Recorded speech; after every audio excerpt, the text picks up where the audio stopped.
Hello, Westminster. I'm sure that by this time, you've heard or read many responses to the killing of George Floyd by a Minneapolis police officer 1 week ago. You're receiving this message from me because your pastoral staff wants you to know that we too have been outraged and deeply saddened by such a senseless act of racism and violence, and by the responses that have become violent. There are times when Christians cannot be silent, and this is one of those times.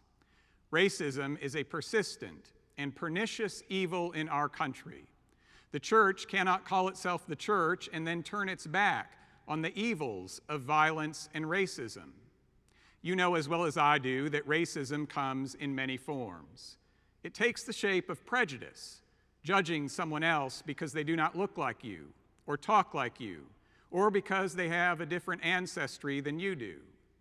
It takes the shape of being disgusted by what one watches on a video, but then shrugging our shoulders and saying, well, there's nothing I can really do about it.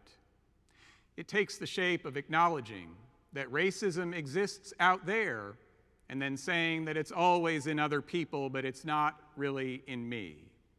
It takes the shape of institutions that value some lives more than other lives.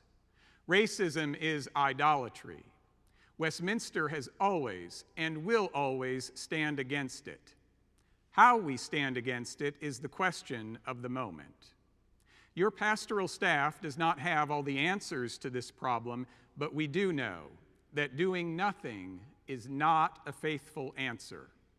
So, in the immediate future, we invite you to join us this Tuesday evening, June 2nd at 7 p.m.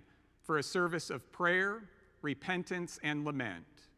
The Bible gives us a wealth of resources to express whatever we might be feeling right now: anger, grief, remorse, helplessness, exhaustion, and determination.